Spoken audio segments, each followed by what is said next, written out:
Bismillahirrahmanirrahim. Tulisan yang paling kecil itu namanya huruf. Jadi huruf contohnya yaitu A, B, C, D dan seterusnya. Itu dalam bahasa Indonesia namanya huruf. Dalam bahasa Arab itu namanya huruf. Jadi contohnya huruf yaitu alif, ba, ta dan seterusnya. Itulah namanya huruf. Kemudian di atas huruf yang kedua itu ada yang namanya dalam bahasa Indonesia namanya kata. Jadi kata itu apa? Kata susunan dari beberapa huruf yang mempunyai arti. Contoh, ada huruf S, A, Y, A, saya jadikan satu, itulah namanya kata. Ada M, ada A, ada K, ada A, ada N, saya jadikan satu, namanya kata. Ada R, ada O, ada T, ada I, namanya roti, itu namanya kata. Dalam bahasa Arab itu namanya kalimah. Jadi kalimah yaitu contohnya ana, kumpulnya hamzah, nun, alif, itu namanya kalimah. Akulu, itu namanya kalimah. Al-khubza, itu namanya kalimah. Jadi persatu-satuannya itu namanya kalimah. Di atas kata dalam bahasa Indonesia itu ada yang namanya kalimat. Jadi kalimat itu apa? Susunan dari huruf ini dijadikan satu. Saya makan roti dijadikan satu, itu namanya kalimah. Kalimat. Dalam bahasa Arab itu ada yang mengatakan kalam, ada yang mengatakan kalim, ada yang mengatakan kaul, terserah. Metode ini adalah yang penting adalah menganalisa, mendeteksi tulisan Arab yang namanya kalimah. Itu pendahuluan. Sekarang dalam buku ini, metode ini ada beberapa bentuk. Yang pertama menggunakan yang namanya buku panduan, dan yang kedua harus menggunakan silabus, yaitu urut-urutan metode belajar mengajarnya seperti ini. Sekarang setelah anak sudah mengetahui bentuk tulisan, sekarang naik yang poin yang inti, yaitu dalam buku buka halaman 1 yang judulnya yaitu kalimah. Makanya tadi saya bilang yang terpenting anak bisa mendeteksi kalimah. Jadi kalimah itu ada 3. 1 kalimah isim, 2 kalimah fiil, 3 kalimah huruf. Anak dikasih suatu gambaran bahwasannya tulisan dalam Al-Quran di dunia, di Quran khususnya, itu ratusan ribu. Kalau di dunia itu adalah jutaan miliar, miliaran juta. Berarti jutaan miliar itu jumlah kalimah. Contoh, saya mencontohkan. Ada tulisan Arab alhamdulillahi rabbil alamin. Ini kita deteksi, yang inilah namanya kalimah. Lillahi itu namanya kalimah, Rabbi namanya kalimah, alamin namanya kalimah. Padahal tulisan Arab apapun yang namanya kalimah pasti kalau tidak isim fi'il huruf. Jumlah kalimah miliaran triliun pasti hanya ada 3. Kalau contohnya alhamdulillah harus dijawab oleh anak kalau tidak isim fi'il huruf. Lillahi kalau tidak isim fi'il huruf. Rabbi kalau tidak isim fi'il huruf. Alamin kalau tidak isim fi'il huruf. Selamanya. Makanya tulisan Arab di dunia itu sebenarnya hanya ada 3, yaitu isim fi'il huruf. Makanya sering saya ngasih pemikiran pada anak, tulisan apapun tulisan Arab hanya ada 3. Masuk 3 kok 3 tahun. Makanya menurut metode saya, insya Allah saya mengatakan kalau hanya ada 3 berarti per satunya itu 2 jam, makanya cukup 6 jam insya Allah praktek baca kitab. Amin Allahumma amin. Ini sekarang setelah anak sudah tahu jumlah kalimat ada 3, sekarang bagaimana saya mengetahui alhamdulillah itu isim fi'il atau huruf, lillahi itu isim fi'il atau huruf? Makanya akan saya ulas satu persatunya. Bagaimana cara mendeteksi isim itu fi'il itu huruf. Buka pada bukunya halaman 2. Dalam bukunya halaman 2 dilihat judulnya cara mengetahui isim. Jadi cara mengetahui isim itu dengan 2 cara. Satu mengetahui artinya. Kalau memang artinya itu kok menunjukkan suatu kata benda atau suatu kata sifat, pasti itu dikatakan isim. Jadi isim itu kalau tahu artinya itu menunjukkan benda atau menunjukkan suatu sifat, pasti isim. Sama dengan fi'il nanti juga sama, cara mengetahuinya fi'il dengan 2 cara sama. Satu mengetahui artinya. Kalau memang artinya menunjukkan suatu kata kerja, itu pasti fi'il. Nah di dunia ini kan hanya ada 3. Pasti kalau tidak kata benda, kata sifat, kata kerja. Saya contohkan, duduk itu kerja atau apa? Jawab saja, anak dites. Contoh saya bilang duduk, isim, fi'il atau huruf? Anak akan jawab fi'il karena artinya kerja. Saya contohkan lagi, ada tulisan Arab mim sin jim dal. Ini tulisan Arab. Kalau tulisan Arab harus dijawab, lafal mim sin jim dal ini isim, fi'il atau huruf? Anak pasti akan menjawab isim. Tahu kok isim? Karena artinya menunjukkan suatu benda. Ini berarti kan sudah bisa anak. Saya contohkan lagi. Saya bilang ada tulisan Arab, coba anak-anak lafal Arab ini jawab dengan 3 kategori, isim, fi'il atau huruf. Ini saya contohkan, mim dal ro sinta, artinya madrasah. Harus dijawab isim, fi'il atau huruf. Anak pasti akan menjawab itu isim. Tahu kok isim? Karena artinya benda. Oh 100. Jadi kalau ada apapun artinya benda atau sifat, contohnya Allahu Akbar, saya menerjemah Akbar itu artinya agung atau mulia. Ini agung itu kan suatu sifat, otomatis Akbar ini harus dijawab. Akbar itu isim, fi'il atau huruf? Anak akan jawab Akbar pasti isim. Tahu kok isim? Karena artinya itu suatu sifat. Jadi kesimpulannya adalah anak bisa mendeteksi, pertama mendeteksi isim, fi'il, huruf dari artinya. Kalau memang artinya benda atau sifat berarti isim, kalau artinya kerja berarti kalimah fi'il. Pertanyaan selanjutnya, Pak, tulisan Arab katanya miliaran triliun, di Al-Quran ada 700-an ribu. Bagaimana saya mengetahui itu isim, itu fi'il, itu huruf, padahal saya tidak tahu artinya?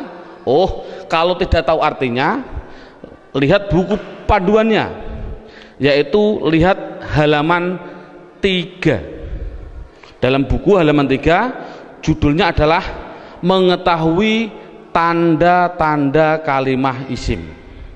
1, kalau tidak tahu artinya, 1 harus mengetahui tanda-tandanya. Tanda-tandanya isim. Yang dimaksud tanda-tandanya adalah tanda-tandanya isim. Apa tanda-tandanya isim? Buku halaman 3, 1 yaitu dimasuki tanwin.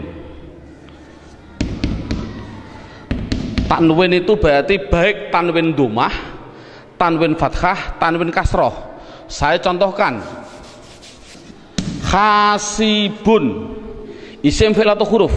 Isim. Tahu kok isim? Karena ada tanwin.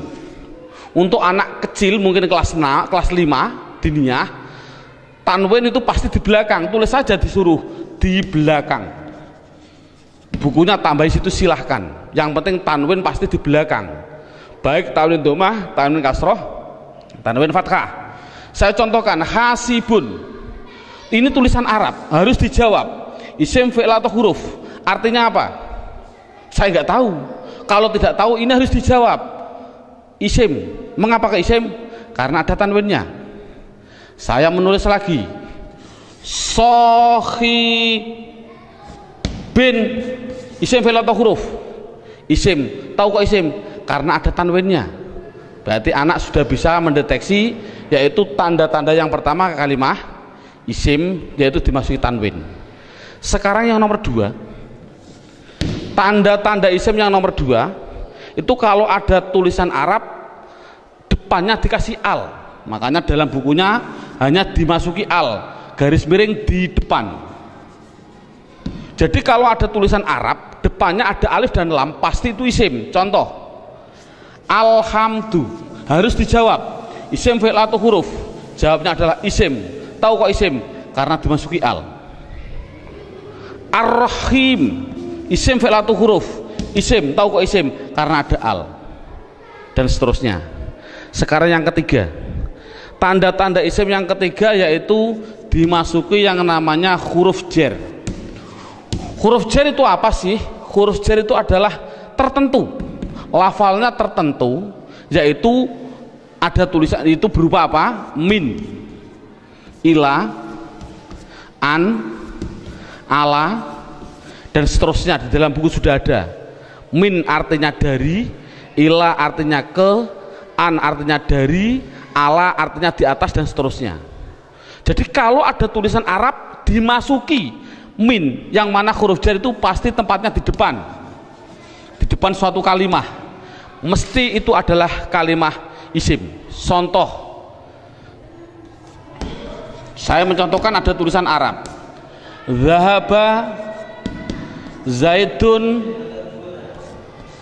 ila suq,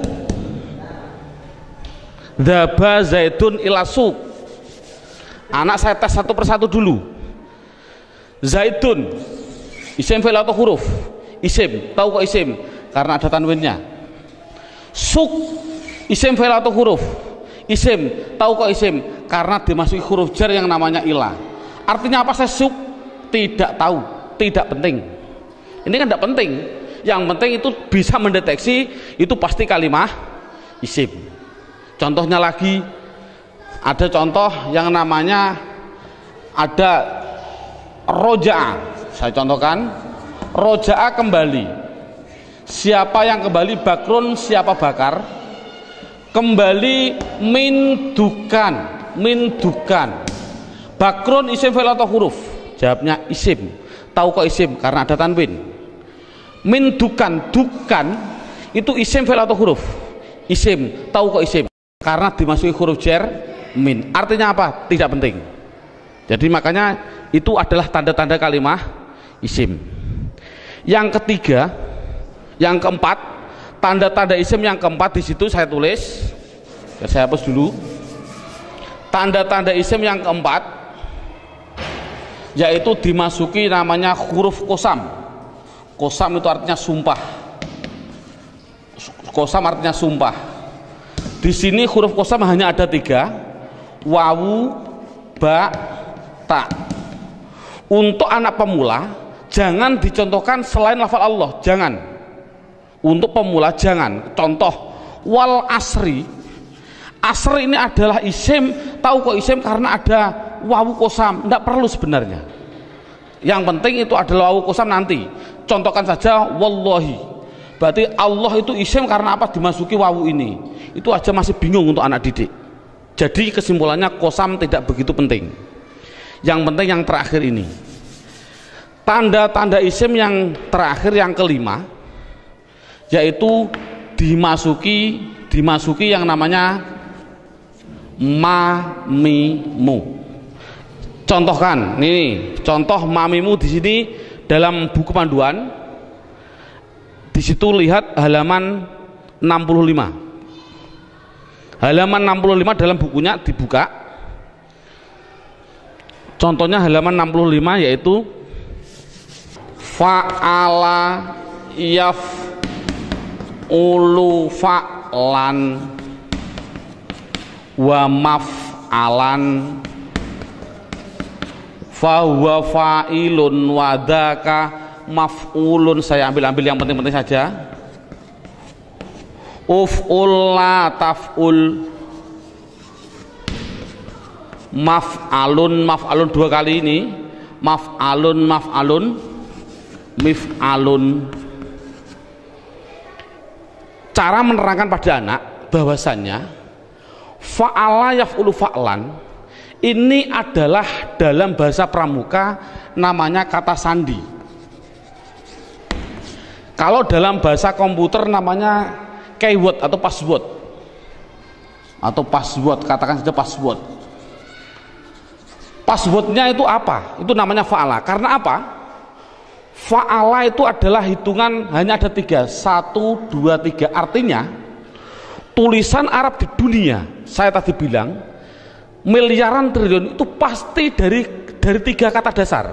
Saya bilang contoh, memukul, doroba, ini namanya 1, 2, 3. Duduk, jalasa, 1, 2, 3. Menolong, nasoro, 1, 2, 3. Inilah jadi tulisan Arab itu pasti 3. Contoh fa'ala, berarti saya contohkan di atas. Makanya anak, kalau insya Allah kalau anak desa biasanya sudah bisa. Ini namanya fi'il, ini namanya fi'il. Sebagai kata sandi namanya fi'il. Namanya fi'il, ain fi'il, lam fi'il. Jadi dot itu bertepatan dengan fa, namanya fa fi'il, ro bertepatan dengan ain, namanya ain fi'il, ba bertepatan dengan lam, namanya lam fi'il. Jadi pasti tulisan Arab miliaran triliun itu pasti dari 3 kata dasar, itu pasti. Jadi kalau dilihat nanti dalam tulisan Arab, yang dimaksud mamimu adalah ada tulisan Arab depannya ada mim, baik dibaca mi kasroh mi, atau dibaca mim dibaca fathah ma, atau ada tulisan Arab dibaca muslim. Kalau ada tulisan Arab depannya kok dikasih mim dan jumlahnya pasti 4, berarti karena 3 yang asli, mim lam sin asli, mim tambahan, lam ain fa asli, mim tambahan. Jadi kalau ada tulisan Arab depannya ada mim, baik dibaca ma atau mi atau mu, pasti itu kalimat isim. Contoh, muslim, isim fi'il atau huruf? Jawabnya adalah isim. Tahu kok isim? Karena dimasuki mu. Saya menulis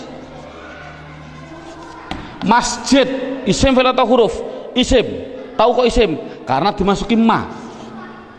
Dan seterusnya. Saya bilang madrasah, isim fi'il atau huruf? Isim. Tahu kok isim? Karena dimasuki ma. Jadi tulisan Arab kalau ada mim dibaca baik fathah, kasroh, dumah, itu pasti kalimat isim. Sekarang saya tambah sedikit suatu pengenalan. Kalau ada tulisan Arab,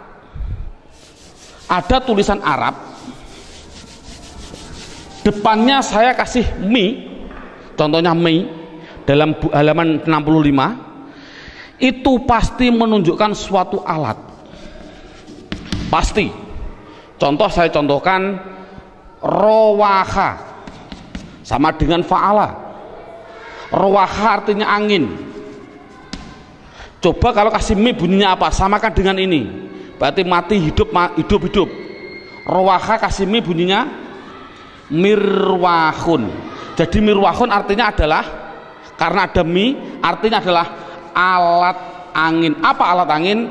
Kipas angin. Jadi kipas angin itu bahasa Arabnya adalah mirwah. Saya menuliskan lagi, kalau ada tulisan Arab di belakangnya ada tak seperti ini, tak, pasti itu hanya tambahan, tidak akan asli, pasti tambahan. Contoh, satoro, saya nulis artinya pinggir. Coba kalau kasih mi bunyinya apa? Mistorun. Tapi tak ada masalah lah. Mistorotun. Apa mistorotun? Penggaris salah. Yang betul adalah alat pinggir, yaitu penggaris sama. Jadi kan sama tujuannya, semuanya. Kalau ada tulisan Arab depannya dikasih ma, ada arti 2, yaitu mengartikan 2. Namanya menunjukkan suatu tempat atau suatu waktu, menunjukkan waktu. Tinggal pilih kondisional. Untuk guru tolong hanya sebutkan saja pasti maf'a, karena nanti dalam pendalaman ada yang namanya maf'i ada, tapi tidak perlu dicontohkan pada murid. Yang penting adalah maf'a. Kalau ada lafal maf'a pasti tinggal pilih menunjukkan tempat atau waktu. Contoh, darosa belajar. Coba kalau kasih ma bunyinya apa? Madrosun. Kasih tak aja lah, tidak masalah lah. Apa namanya? Madrosatun. Darosa belajar. Kalau madrosatun artinya apa? Sekolahan, jangan sekolahan. Artinya itu tempat belajar, yaitu sekolahan, sama. Semuanya seperti itu semua. Kataba menulis. Coba kalau kasih ma bunyinya apa? Maktabun. Apa maktabun? Maktabun artinya tempat menulis. Apa? Meja tulis. Jadi meja tulis bahasa Arabnya maktab dan lain sebagainya. Ada yang mengatakan tempat nulis itu adalah kantor, boleh. Jadi maktabun kantor, boleh, karena memang kantor itu untuk tempat menulis juga, dan seterusnya. Setelah itu yang penting anak bisa mendeteksi kalimat isim. Ini alhamdulillah cukup sampai ini. Minimal anak bisa mendeteksi media harokat pasti isim. Karena apa? Kita semua bisa melihat yang namanya isim di media harokat itu pasti ada tanda-tandanya itu semua, kecuali satu yang namanya mudhof. Ini murid tidak perlu diterangkan, ini khusus spesial guru, karena semua media harokat bisa dideteksi itu isim. Saya bisa mendeteksi kecuali satu, apa yang namanya mudhof. Berarti mudhof. Apa mudhof itu nanti tidak perlu kita terangkan pada anak. Ini yang pertama. Sekarang alhamdulillah beberapa menit sudah bisa anak bisa mendeteksi tulisan Arab yang namanya isim. Sekarang kita mendeteksi yang kedua yang namanya kalimah fi'il. Kita mendeteksi yang kedua namanya kalimah fi'il. Tadi saya bilang kalimah ada 3 isim fi'il huruf. Isim mengetahui artinya, kalau benda sifat menunjukkan benda atau sifat berarti isim. Kalau tidak tahu artinya, mengetahui tanda-tandanya. Sama dengan fi'il. Kalau mengetahui artinya, itu artinya menunjukkan suatu kerja, berarti kalimah fi'il. Tadi sudah saya terangkan. Kalau tidak tahu semuanya Pak, oh sama dengan isim, yaitu mengetahui tanda-tandanya. Lihat buku panduannya, yaitu halaman 10. Buku panduan halaman 10.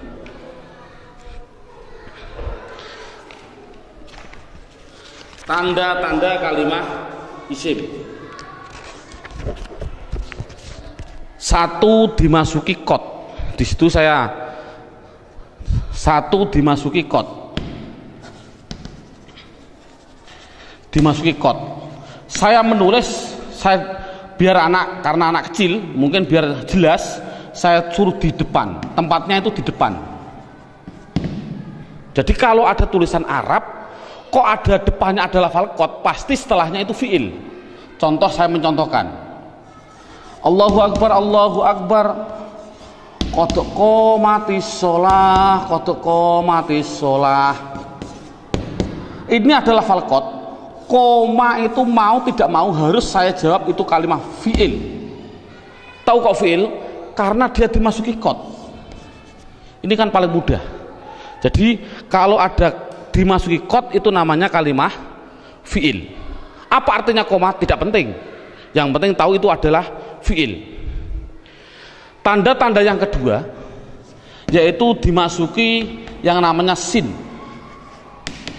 Tolong lafal sin tidak usah diterangkan. Karena apa kok menerangkan? Wong saya menerangkan fi'il saja belum tahu, saya contohkan lafal sayaqulus sufa. Yaqulu itu adalah fi'il karena apa? Dimasuki sin, tidak akan mungkin paham anak. Makanya sin adalah ditinggal dulu karena dia belum bisa mendeteksi semuanya. Jadi sin saya tinggal. Tanda-tanda fi'il yang ketiga yaitu dimasuki yang namanya saufa. Dimasuki yang namanya saufa. Tulis saja sama, sin ya di depan, saufa ya di depan sama. Contoh yang biasa yang sering didengarkan oleh anak, contoh saya bilang kala saufata, lamun tak lamun, itu pasti saya mengatakan fi'il. Karena apa? Karena dimasuki saufa. Artinya apa? Tidak penting. Karena sudah tahu itu artinya saufa. Saufa itu masuk pada kalimat tadi mesti kalimah fi'il. Ini paling mudah. Yang terakhir tanda-tanda fiil yaitu dimasuki yang namanya taknis. Saya suruh menambahi pada anak. Taknis itu saya bilang, saya tulis di belakang, tempatnya itu di belakang, dan berupa tak seperti ini yang mati. Orang Jawa bilang tak perahu lah. Jadi tak perahu. Nek ono tak perahu seperti itu pasti itu namanya kalimah fiil. Contohnya ini. Qad qomat as-shalah, aslinya itu adalah koma, itu fiil dengan dua tanda-tanda. Satu dimasuki qad, dua dimasuki ini tak, ini di belakang masuk pada kalimat ini. Jadi ada dua tanda-tanda. Coba sholat, isim fi'il atau huruf? Isim. Tahu kok isim? Karena ada al. Oh mudah. Namun sekali lagi ini mulai metode saya adalah nanti menggunakan yang namanya metode hantu. Ini contohnya. Al ini adalah alif dan lam. Yang namanya alif itu pasti mati. Yang namanya alif pasti mati. Ada mati ketemu mati, itu namanya hantu. Saya tulis mati ketemu mati namanya apa? Hantu. Orang Arab tidak senang hantu. Akhirnya biar ini hidup, akhirnya dikasih biar berdoa. Bunyi apa? Qad qomatis shalah. Bukan qad qomat shalah lagi, tapi qad qomatis shalah. Saya contohkan lagi. Lafal min ketemu masjid. Bunyinya apa? Min al-masjid tidak boleh karena ini ada alif mati ketemu mati namanya hantu, tidak boleh, harus dihidupkan biar berdoa, bunyinya minal masjidi. Contoh lagi, an ketemu madrasah, bunyinya apa? Anil. Kok bisa anil? Oh karena ada mati ketemu mati namanya hantu. Ini sekali lagi orang Arab itu tidak senang atas hantu. Kesimpulannya adalah berapa menit mulai pertama dan sekarang ini anak sudah bisa mendeteksi media harokat yang namanya isim dan fiil. Alhamdulillah dengan beberapa menit anak sudah bisa mendeteksi namanya media harokat isim atau fiil. Karena apa? Huruf itu hanya huruf jar. Katakan saja huruf jar. Ada huruf li taukid dan sebagainya, itu tidak penting. Jadi kalau huruf jar itu tertentu tadi hanya min ila ada berapa 9. Selain itu tulisan Arab pasti hanya isim dan fiil. Anak sudah bisa mendeteksi kecuali tadi mudhof. Alhamdulillah. Sekarang kita naik poin yang keempat. Poin yang keempat yaitu lihat buku halaman pertama. Dalam halaman pertama terlihat kalimah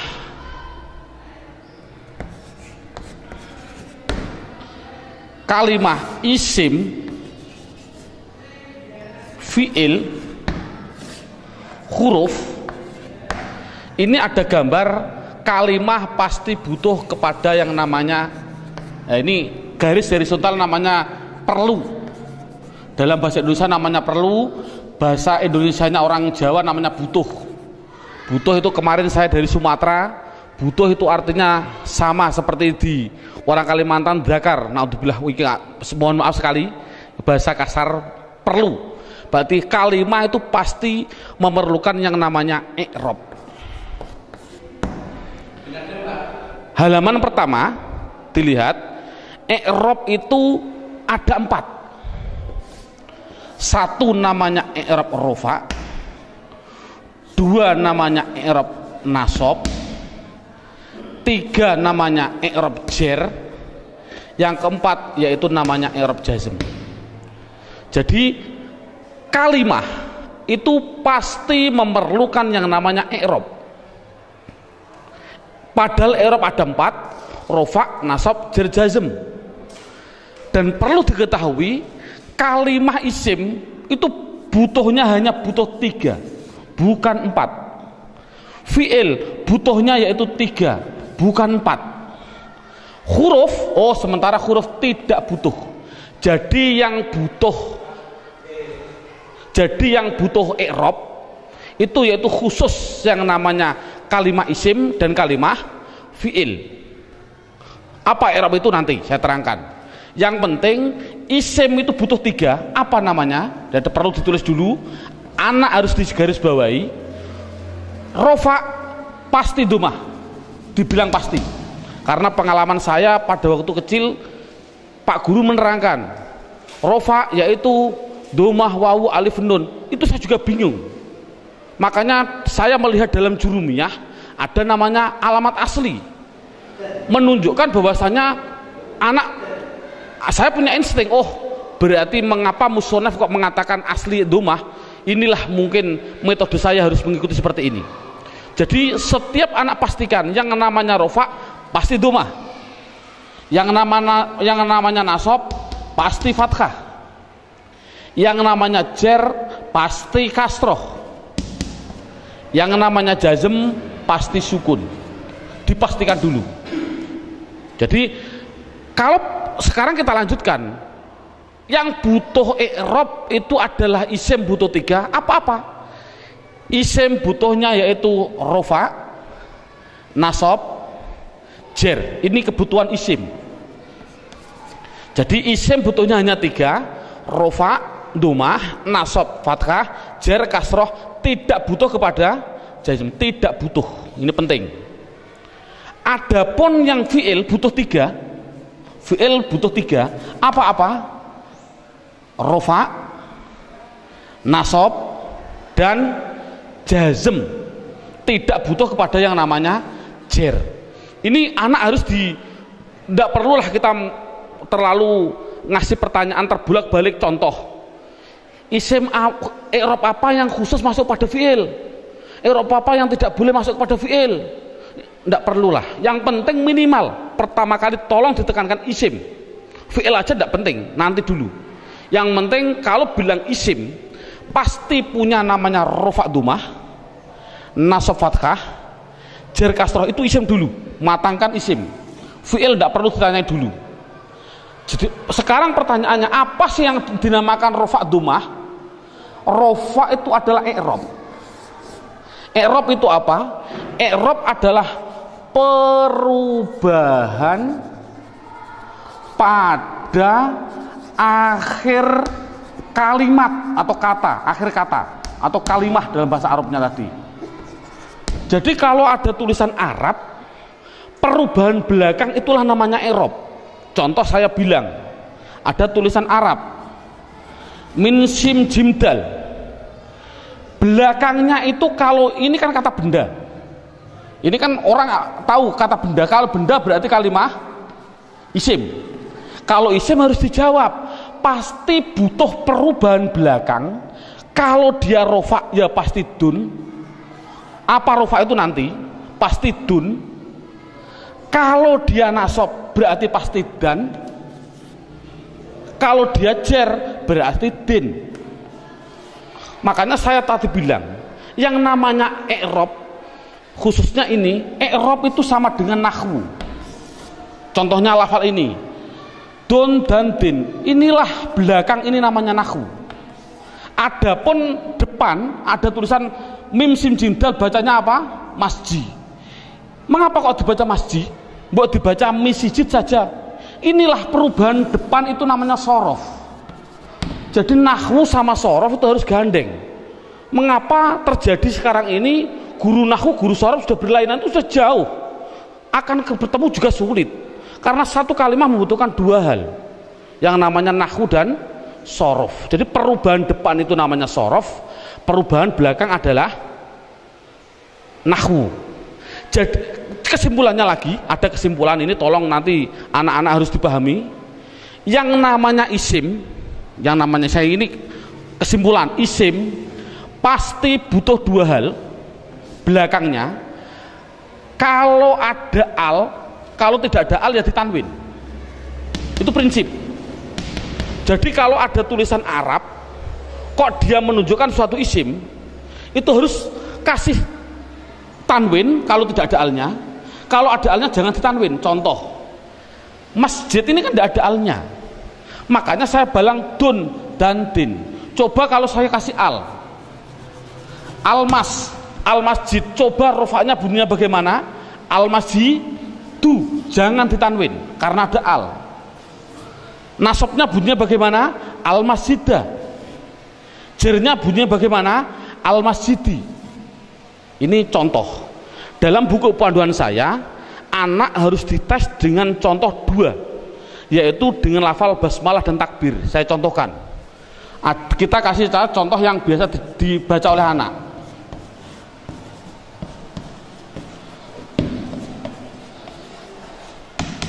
Dideteksi dulu isim fi'ilnya. Coba rohim, lafal belakang ini isim fi'il atau huruf? Isim. Tahu kok isim? Ada al. Rohman, isim fi'il atau huruf? Isim. Tahu kok isim? Ada al.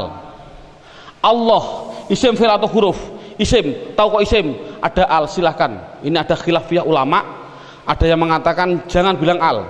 Ini adalah ismudzat, tidak boleh dirubah-rubah. Tapi ada ulama yang mengatakan memang al.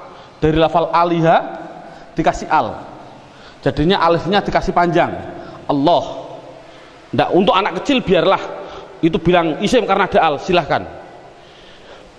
Ismi, ini isim. Tahu kok isim karena ada huruf jerba. Ini memang sulit, anak pemula memang sulit, nggak begitu penting.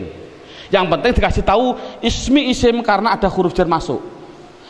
Kalau ini mengatakan isim, ini isim karena ada al, ini isim karena ada al, ini isim karena ada al. Coba harokatnya gimana? Bismi. Loh, saya baca kasroh, berarti dia menunjukkan rufa nasab atau jer? Jer, karena kasroh. Oh, 100. Bismillahi, saya kasri hi, berarti di kasroh. Isim ada kasroh. Oh, masuk karena dia jer berarti. Mengapa kok jer? Oh, nanti belum waktunya. Bismillahirrohmani, mengapa saya bilang nih rufa nasab atau jer? Jer. Oh, 100. Teruskan Bismillahirrahmanirrahim, pasti anak jawab khim.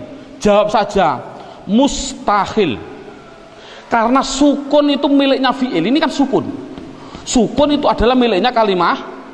Sukun itu miliknya kalimah fi'il. Padahal ini isim, berarti ini milik isim, tidak boleh. Jadi salah ada tulisan Arab Bismillahirrahmanirrahim, mimnya kok disukun, salah. Mestinya itu kalau dia isim, kalau tidak rohimu ya rohimah ya rohimi, pasti itu. Oh, kebetulan di dalam Al-Quran tulisannya adalah mi, ya berarti jer. Dari mana kok jer? Yang penting dia kasroh, itu jer. Mengapa kok dibaca jer? Oh, nanti belum masanya. Yang penting dia bisa mendeteksi itu isim, rofa nasab atau jer. Ini kan anak sudah lumayan. Dengan berarti gambaran rohim ini adalah menggambarkan anak biar tahu, oh isim tidak boleh ditanwin. Loh, kok disukun pak? Oh, tidak boleh tanwin, maaf, disukun. Mengapa sukun pak? Karena wakof. Saya contohkan lagi 2 contoh. Lafal Allahu Akbar. Allahu Akbar, orang bilang akbar disukun. Saya jawab salah. Mengapa salah? Tadi saya bilang akbar itu adalah sifat. Yang namanya sifat itu pasti isim. Yang namanya isim tidak mungkin dia disukun di dalam tulisannya. Kalau begini, karena apa? Sifat isim tidak boleh sukun, karena sukun itu miliknya fi'il.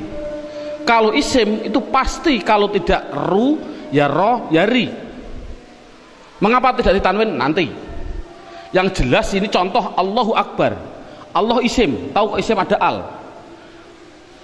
Rofa nasab atau jer? Rofa, tahu kok rofa karena dumah. Akbar yang betul adalah akbaru. Jadi mengapa kok dibilang bar? Karena wakof. Kalau nulis adalah ru yang betul. Makanya sering saya kasih pertanyaan, bagaimana hukumnya ada orang sholat bilang Allahu Akbaru, sah nggak? Jawabnya adalah sah, karena nahwunya seperti itu. Namun yang terbaik memang adalah wakof. Seperti ini, Bismillahirrahmanirrahim, karena wakof. Jadi intinya adalah yang namanya i'rab ada 4 rofa nasab jar jazm. Khusus kita tekankan pada isim. Yang namanya isim belakangnya pasti rofa dumah, nasab fathah, jar kasroh. Itu kesimpulannya. Sekarang silabusnya poin yang kelima, judulnya yaitu pendalaman isim. Buka halaman 1 sama halaman 1, yaitu lihat halaman 1, isim dibagi 2. Ada yang namanya isim mabni, ada yang namanya isim mu'rab. Sekali lagi, isim mabni dan isim mu'rab dibagi dulu. Apa yang namanya isim mabni? Dalam buku halaman 2 ada. Mabni itu adalah, mabni itu apa? Mabni adalah harokat belakang, harokat belakang itu tetap. Saya tulis tetap. Itulah namanya mabni. Jadi mabni itu apa? Mabni harokat belakang tetap. Mu'rab itu apa? Mu'rab yaitu harokat belakang berubah-ubah. Harokat belakang berubah-ubah. Jadi itu kesimpulannya. Jadi isim harus dibagi 2, isim mabni dan isim mu'rab. Isim mabni belakangnya tetap, isim mu'rab belakangnya berubah-ubah. Isim mabni sekarang diperinci satu persatu. Dalam silabus ada isim mabni, yaitu satu namanya isim domir. Saya tulis satu namanya isim domir. Tolong dalam hal ini anak tidak usah diperdalami. Yang namanya pada waktu pengalaman saya dulu kecil, Pak Guru bilang domir itu ada 2, seperti contoh seperti ini. Domir ada 2, domir baris dan domir mustatir.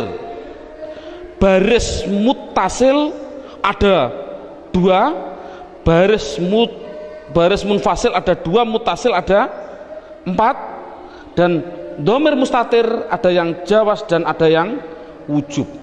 Ini enggak, dulu saya suruh menghafalkan ini domir saja, itu mungkin 1 bulan. Lah menurut saya kita ambil yang pokok dulu. Dengan metode ini adalah metode saya bilang domir yang berupa domir baris munfasil rufa, yaitu pendalamannya dalam buku. Lihat halaman buku yaitu dilihat halaman 4. Halaman 4 dilihat judulnya isim domir. Di situ saya tulis yaitu lafal huwa, huma, hum, ya, huma, hunna, anta, antuma, antum, anti, antuma, antunna. Yang terakhir ana, nahnu. Jadi jumlahnya 14. 1, 2, 3, 6, 9, 12, 14, 13, 14. Jadi jumlahnya saya bilang isim domir adalah jumlahnya 14. Contohnya huwa, mahum. Yang namanya domir itu adalah kata ganti. Dalam buku huwa itu kata ganti dari siapa? Kata ganti dari dia. Dia siapa? Dia laki-laki 1. Ini yang namanya goib. Jadi kesimpulannya huma kata ganti dari siapa? Dia laki-laki 2 yang goib. Hum kata ganti dari apa? Mereka atau mereka. Siapa mereka? Laki-laki 3 ke atas yang goib. Jadi kesimpulannya ini adalah namanya laki-laki. Ini berarti 1, 2, 3 ke atas ini perempuan. Tapi ini adalah semuanya adalah goib. Sekali lagi ini adalah goib. Berarti dia perempuan 1 goibah atau goibah. Huma 2 perempuan goibah. Huna 3 ke atas perempuan goibah. Jadi inti kesimpulannya adalah 3 ini laki-laki, Tiga ini perempuan yang semuanya adalah katakan goib. Anta, kata ganti siapa? Dari kamu. Kamu siapa? Kamu laki-laki satu yang hadir. Saya simpulkan, intinya ini adalah laki-laki yang anti antuma antuna. Saya simpulkan perempuan, namun dua-duanya ini hadir, namanya hadir. Ana artinya saya, nahnu artinya kita. Penjelasannya, mengapa dhamir dikatakan mabni? Ini anak dijelaskan dengan dua pendekatan. Contoh lafal huwa. Huwa itu kata ganti siapa? Dari dia. Dia satu orang laki-laki, satu orang Inggris, kata gantinya juga dia. Tetap inilah akhirnya wa, selamanya akhirnya dibaca wa. Makanya dikatakan mabni adalah belakangnya tetap, yaitu tetap dibaca fathah. Dia orang Amerika, ya sama tetap wa. Orang Indonesia, ya tetap wa. Jangan mentang-mentang orang Indonesianya orang pendek-pendek terus dibilang wi. Kalau orang Arab atau orangnya tinggi-tinggi wu, enggak boleh. Kesimpulannya adalah selamanya pasti akhirnya tetap berupa yang namanya wa. Itu pendekatan secara logika.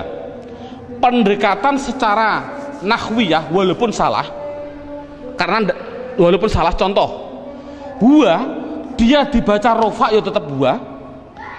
Dia karena isim kan, dibaca nasab ya tetap buah, dibaca jar ya tetap buah. Sekali lagi untuk seorang guru, cara menerangkan seperti ini walaupun salah, kan tidak mungkin huwa itu adalah dhamir rofa, kok bisa nasab? Itu contoh seorang guru. Ini penting untuk seorang guru. Ngomong ini permasalahannya, pengalaman saya keliling, pertanyaan saya itu rata-rata di dalam hal ghaib dan hadir. Saya bilang, apa sih artinya goib dan apa sih artinya hadir? Rata-rata orang mikir goib adalah tidak ada orangnya, hadir adalah ada orangnya, padahal salah. Pengertian goib adalah tidak diajak bicara, walaupun ada di sampingnya. Samping saya ada namanya Zaid. Ada orang tanya, Pak, Zaid mau ke Semarang kok, bilang pada saya, padahal di samping saya ada Zaid. Ini namanya hadir atau goib? Goib, karena orangnya bicara sama saya, bukan pada Zaid. Jadi kata gantinya pada Zaid adalah wa. Ini menunjukkan artinya goib, yaitu jangan diartikan tidak ada orangnya, diartikan apa? Tidak diajak bicara. Kalau hadir ya berarti diajak bicara. Itu kesimpulannya adalah mabni harokat belakangnya tetap selamanya. Contoh mereka selamanya mesti hum, disukun selamanya. Jadi saya tulis di situ pertama isim domir mabni jumlahnya adalah 14. Buka seterusnya bukunya halaman 5. Yang kedua mabni yang kedua yaitu yang namanya di situ saya tulis isim isyarah. Isim isyarah tidak perlu kita terlalu banyak mencontohkan. Isim isyarah itu kita contohkan hanya yang mudah-mudah saja. Contoh isim isyarah ada 3. Ada yang namanya qorib, ada yang namanya wasit, ada yang namanya ba'id. Qorib artinya dekat, wasit artinya sedang, ba'id artinya jauh. Contoh orang bilang isyarah menunjukkan qorib iki, orang Jawa bilang iki, kalau sedang iku, kalau jauh kai, itu orang Jawa bilang. Tapi kalau orang Sunda iya eta itu ya salah, itu milik orang Indonesia, bukan bukan orang Sunda sebenarnya, tapi orang Sunda tidak punya jauh, sama dengan kita. Ini tidak, masalahnya adalah contoh qorib. Kalau laki-laki hadza, kalau perempuan hadhihi, dengan dua contoh saja ini. Contoh lafal hadza. Siapa ini selamanya dibaca dza, akhirnya dza. Walaupun yang ditanyakan seorang kiai, seorang gubernur, seorang presiden, tetap siapa ini man hadza, selamanya dibaca dza belakangnya. Jangan berupa dzi atau du. Makanya itulah namanya mabni. Saya tidak usah menerangkan wasit, bait sudah ada. Yang jelas contohnya yaitu dalam buku panduannya sudah saya tunjukkan, yaitu isim isyarah ada 3, hadza hadhihi. Kalau sedang yaitu lafal daka dan dalika, daka dan dalika, daka dan tilka. Saya contohkan daka dan tilka. Kalau jauh saya contohkan hanya 2, dalika dan ulaika. Jadi jumlahnya yaitu ada berapa? Dalika, ulaika. Jumlahnya berapa? 1, 2, 3, 4, 5, 6. Saya katakan isim isyarah jumlahnya adalah hanya 6. Walaupun nanti pendalamannya banyak. Seorang guru tolong hanya seperti itu dulu.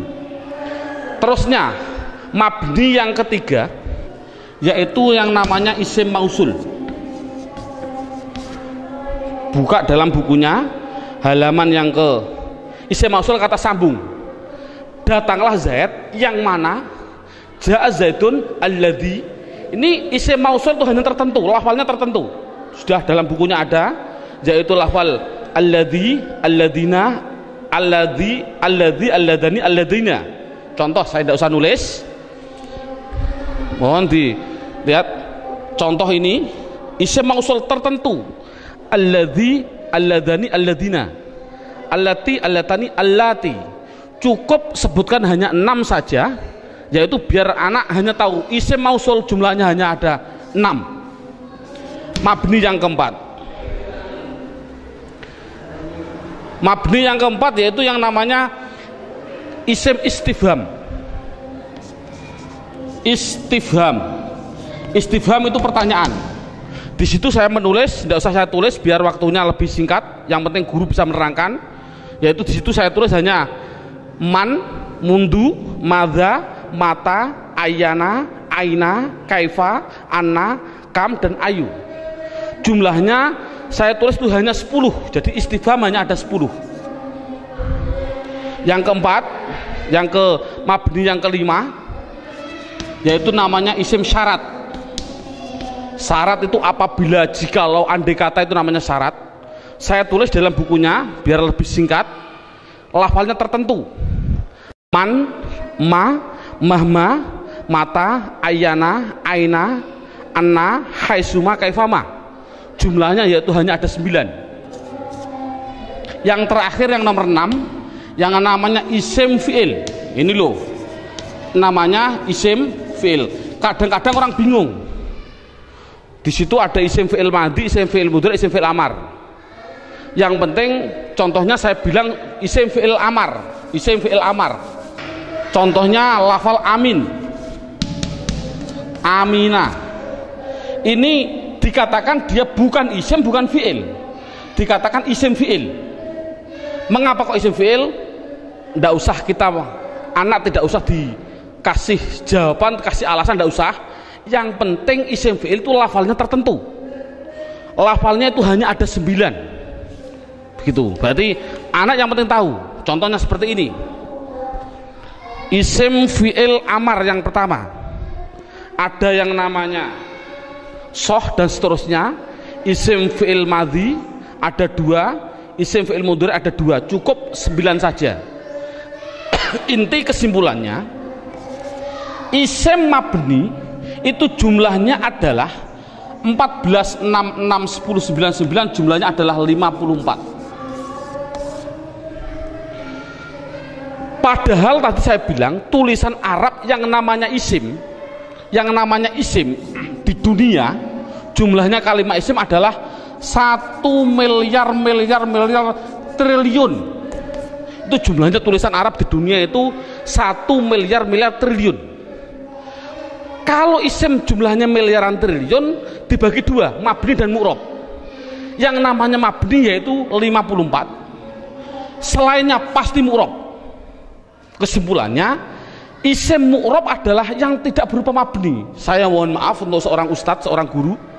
Dulu pada waktu saya masih kelas 1 sanawiyah, sudah diajarkan oleh alfiyah, padahal saya belum memahami betul. Saya ditunjukkan contohnya huwa, isim domir. Isim domir huwa itu dikatakan mabni karena apa? Karena yang namanya mabni adalah serupa dengan huruf. Mu'rob tidak serupa dengan huruf. Jadi yang namanya mabni serupa dengan huruf. Serupa di dalam apanya? Ada sifat wad'i, sifat iftikori, sifat. Tidak perlulah kita sementara, nanti dulu. Yang penting anak bisa, yang namanya mabni pasti tertentu lafalnya, dan dia pasti serupa dengan huruf. Makanya tidak usah kita menjelaskan alasan-alasan dulu, biarlah nanti seorang ustadz kalau dia sudah belajar alfiyah. Ini metode awal. Jadi saya simpulkan, kalau tulisan Arab yang namanya isim jumlahnya 1 miliar triliun, mabni 54, berapa jumlah mu'rob? Jumlah mu'rob ya miliaran triliun dikurangi 54. Kalau kita nulis persen, ya mungkin 0,000 nafas hampir habis baru 1%. Jadi anak mudah. Isim domir ada 14, isim isyarah ada 6. Contoh, alhamdu, isim fi'il atau huruf? Isim. Tahu kok isim? Ada al.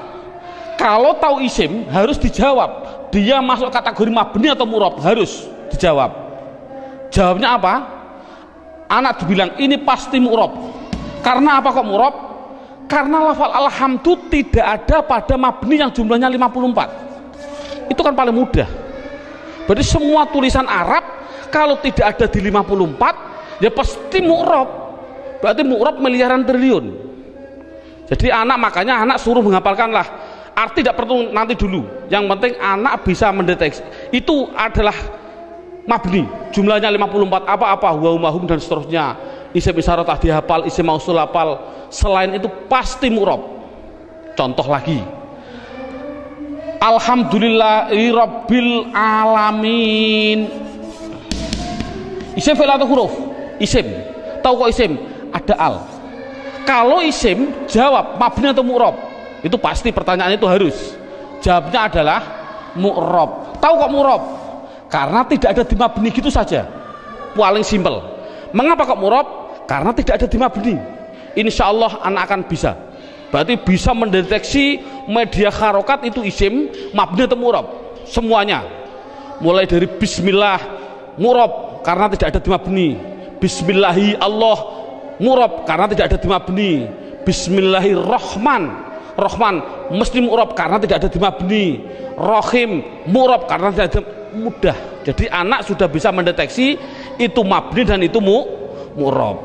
Sekarang pendalaman yang terakhir, pendalaman isim yang terakhir, yaitu di dalam hal mu'rob. Dalam buku panduannya lihat halaman 8. Lihat halaman 8. Halaman 8 sudah tertulis, saya tulis di situ. Halaman 8. Halaman 8 sama halaman 1 sama. Sekali lagi, halaman 8 dan halaman 1 adalah sama. Yang namanya mu'rob itu tadinya ada 6. 6 jumlah total 54. Sekarang enggak, yang namanya mu'rob 1 ada yang namanya mufrad, 2 ada yang namanya tasniyah, yang ketiga ada yang namanya jamak mudzakkar salim, yang keempat ada yang namanya jamak muannas salim, yang kelima, nah ini saya batasi cukup mu'rob, yang penting anak bisa 4, mufrad tasniyah jamak mudzakkar salim jamak muannas salim. Yang kelima sampai yang ke-9 tidak penting. Sekali lagi metode ini adalah tidak penting. Karena apa? Karena mu'rab yang 4 ini itu sudah mendominasi dalam tulisan Arab, 80% dari tulisan Arab itu pasti terjadi dari 4. Makanya anak harus ditekankan di dalam 4 tadi. Berarti sekali lagi, mu'rab yang jumlahnya miliaran triliun dikurangi 54 itu harus dimasukkan di antara 4 ini. Berarti di antara 4 ini mufrad, tasniyah, jamak mudzakkar salim, jamak muannats salim. Sekarang anak diterangkan apa sih yang namanya isim mufrad. Lihat ini, mufrad itu bahasa Arab. Artinya apa mufrad? Artinya satu. Baik dia seorang laki-laki atau perempuan, pokoknya satu, itu nama bahasa Arabnya mufrad. Tasniyah itu bahasa Arab. Apa sih artinya tasniyah? Tasniyah itu artinya 2. Baik dia seorang laki-laki atau perempuan. Yang ketiga namanya jamak mudzakkar salim. Jamak itu artinya banyak, banyak itu artinya 3 ke atas, 3 plus. Mudzakkar artinya laki-laki, salim artinya selamat, berarti laki-laki yang selamat. Ngono selamat cara jayani. Yang keempat, jamak muannats salim. Jamak artinya 3 ke atas, muannats artinya perempuan, salim selamat. Jadi sementara anak dites dengan bahasa Jawa atau bahasa Indonesia, disuruh mengarabkan.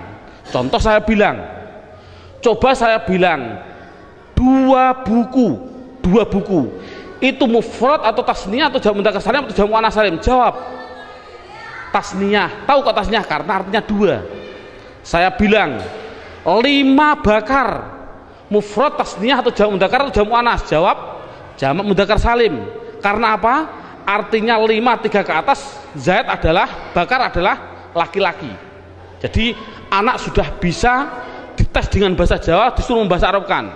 Contoh sekali lagi, 2 zaid tasniyah, 5 bakar jamak mudzakkar salim, 10 hindun itu perempuan, jamak muannats salim.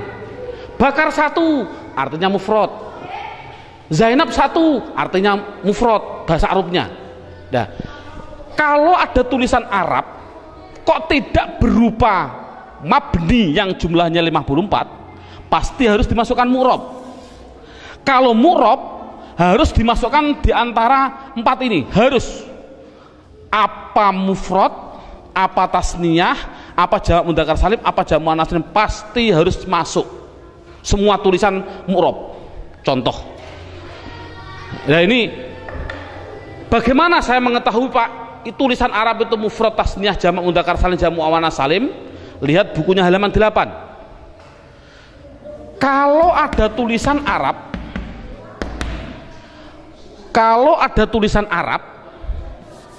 belakangnya kok ada alif nun atau ya nun, nunnya dibaca kasroh ni, sebelum ya dibaca fathah, sebelum alif dibaca fathah, bunyinya ani atau aini, mesti artinya 2. Kalau ada tulisan Arab belakangnya kok berupa wawun nun atau ya nun, nunnya tapi dibaca na, baca fathah na, sebelum ya dibaca kasroh, sebelum wawu dibaca dhammah. Kalau orang Jawa bilang una, ini berarti mati ini, atau ina tadi aini, mesti artinya 3 ke atas laki-laki.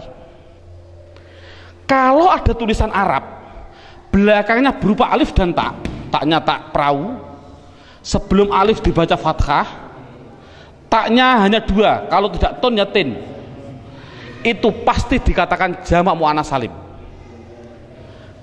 Kalau ada tulisan Arab belakangnya tidak ada tambahan ani, aini, una, ina, atun, atin, mesti itu isim mufrad.